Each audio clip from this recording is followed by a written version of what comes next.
May nakapagsabi sa akin, hindi ka nakapunta ng Zamboanga kung hindi mo nasubukan kumain sa Alavar Restaurant. Yes, Alavar Restaurant serves the famous seafood with Alavar sauce. And sa totoo lang, nung unang beses ko pong natikman yan, ay nako, ay, parang nakatatlong order po ata ako ng kanin. Kaya naman today, gayahin natin yan. Gumawa tayo ng Alavar sauce dito sa aking kitchen.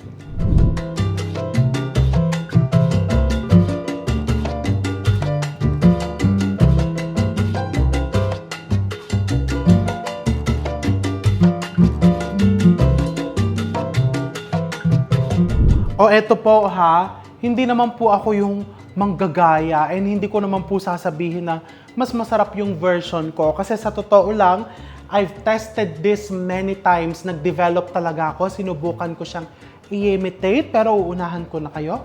Mas masarap pa rin talaga yung original. So meron ako dito and iinitin ko din po ito para, ayan, para makita natin yung texture and maikumpara natin yung flavor. So you can also buy this Alavar sauce in frozen section of some grocery stores. Meron na nga daw dito sa Metro Manila. Kailangan lang naka-freezer. As long as it stays frozen, you're good to use it for several months. Ayan, so initin natin yan. I-warm mo lang para meron tayong basis, basihan. So gawin natin yung ating homemade. First, in my pan, I'm going to put some oil. Ita-times 2 the recipe ko po itong gagawin ko because marami po kaming kakain for today's lunch. So oil, I have here oil. And then into this, I'm going to put some minced garlic. Lalahap ko na to. I'm also going to put onions. In one recipe, isang onion. So I'm going to put 2 onions because this is doubled the recipe. So ang inspiration daw po nitong Alavar sauce is, si Mrs.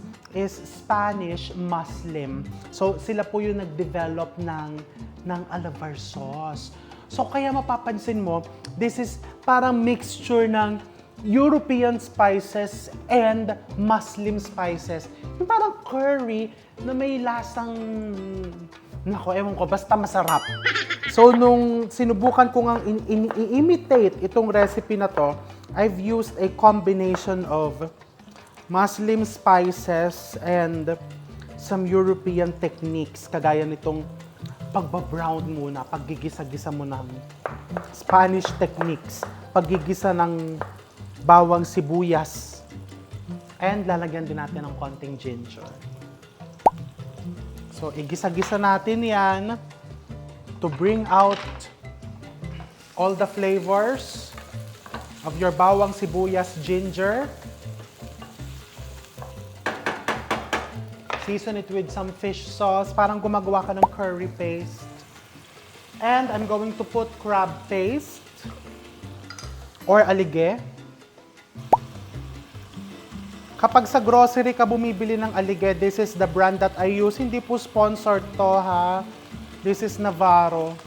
I buy the premium. Wag po sana magtatampo yung ibang brands.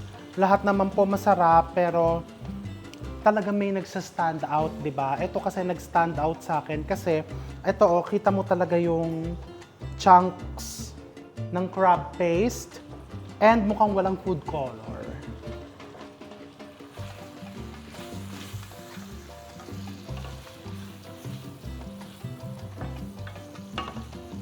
And I'm also going to put curry powder. Just a teaspoon of curry powder. And also, a teaspoon or 2 of turmeric. Ito yung magbibigay ng nice color. Ayan, nakikita mo yung kulay niyang original na Alavar sauce. And coconut milk.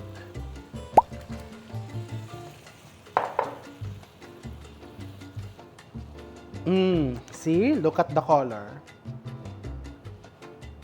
This is the original, this is the gaya-gaya. Kung kulang pa yan sa gata, pwede ka pa magdagdag. So, meron ako ditong nakaabang. So, now, the next step is, pakuluin mo lang yan ng isang beses and then i-blender natin for us to achieve this consistency. Tingnan mo yung consistency ng original, oh. Talagang bonggang-bongga. Nakalimutan ko pala, lalagyan mo ng asukal. Ayan, kumukulo na siya. You don't want to overboil it because if you overboil it, pumapait yung mga spices. Sasaling ko po sa blender.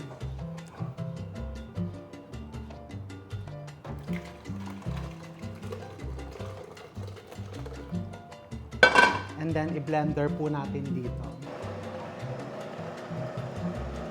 Okay, na-blender na. Balik mo sa apoy.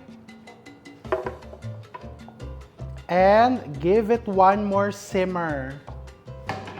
So I'm going to give it one more simmer. Makikita mo, oh. Diba?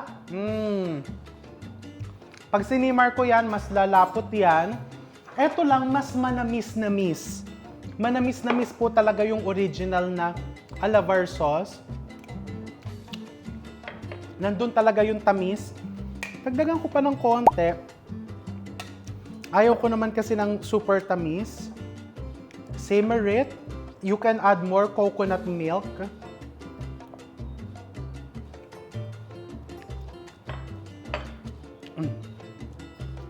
Alugin ko yung coconut milk.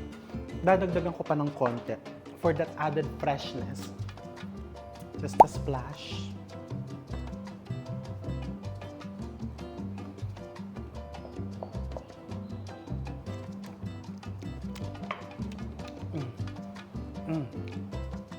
And, eto na, dahil sa kusina ko yan niluto sa aking kitchen, I'm going to put good butter.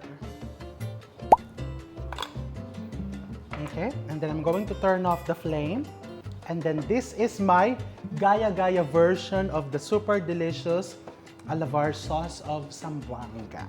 Diba? Mount it with butter. O, diba? Hindi naman masyadong, o kayo ba? Di ba yung kulay pareho na? Pero syempre, iba talaga lasa ng original. Mas bongga yung original. Sarap. Ito naman isa. Sarap din. Masarap.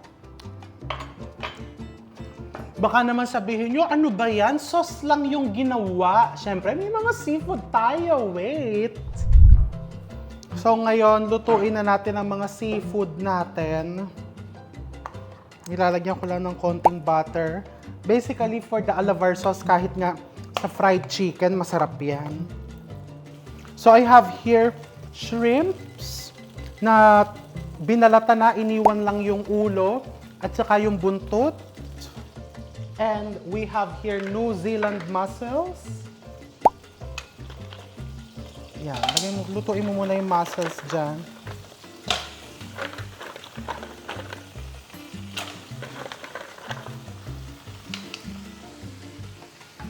It's best to season it with salt and pepper para yung seafood mismo ay malasa.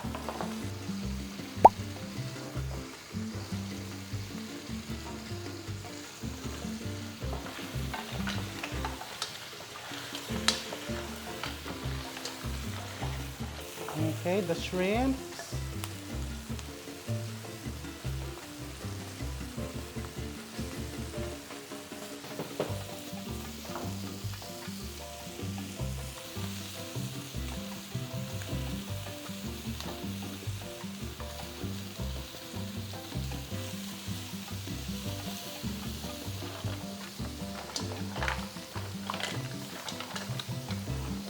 Okay, luto na yung mussels mo. Kaya ko siya pinapan fry muna. Baka nagtataka kayo, bakit hindi mo na lang ibuhos yung sauce? Because gusto ko mag-caramelize muna yung shrimps. Pag kasi nagka-caramelize, mas lumalabas yung natural sweetness And don't overcook. Pag nag-orange na, luto na.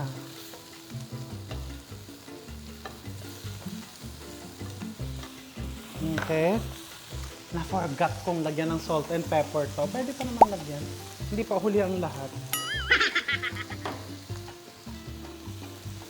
Oh, ito, pwede mo nang tikman. Oh. Ayan, oh. See?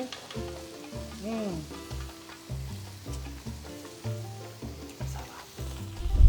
Okay, and meron din ako ditong kuratsa. So, galing to sa Zamboanga. May nagbigay sa amin. Of course, greetings to our dearest Umayaw family. Salamat po for the kuratsa. And syempre, sila po ang regular na nagpapadala sa amin ng alabar sauce na frozen. Thank you! So, iniinit ko po ito. Ulam namin yung kahapon. Bubuhusan ko din yan ng alabar sauce. So, what I'm doing here, pine-plate ko siya and then bubuhusan ko na lang nung alabar sauce. Ating homemade.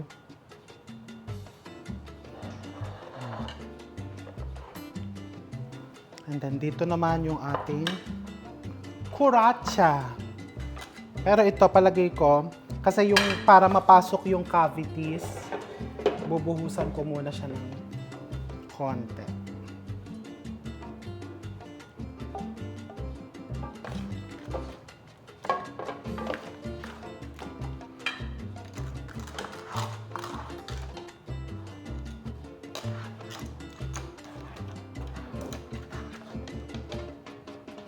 Look at the laman of your kuratsa.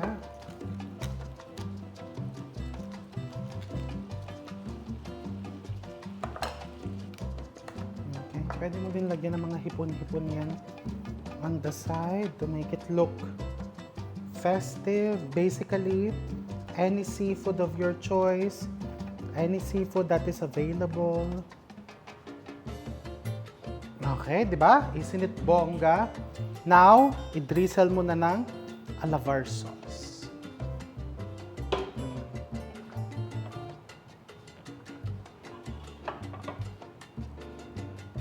Alabar sauce copycat.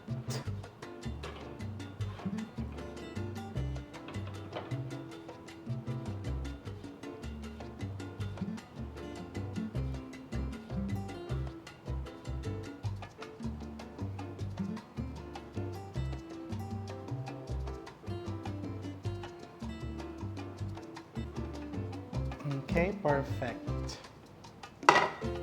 And then let's garnish it with toasted garlic.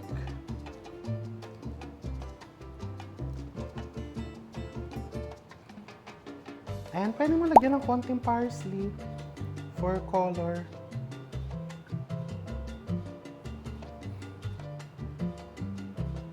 Isn't it bongga? Your seafood with homemade copycat alabar sauce. Okay, so now, the best part, let's taste it. So, kagaya nito, oh, sinalo na niya yung sauce. Actually, tinikman ko na kanina, di ba? And final, for the official tasting part.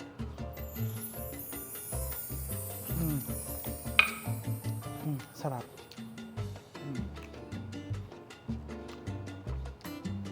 Perfect blend of spices. Actually, ito walang anghang. Naisip ko, masarap din kung lalagyan mo ng anghang.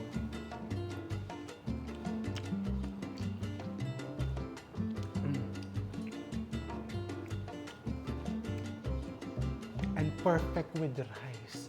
So ano pang hinihintay mo?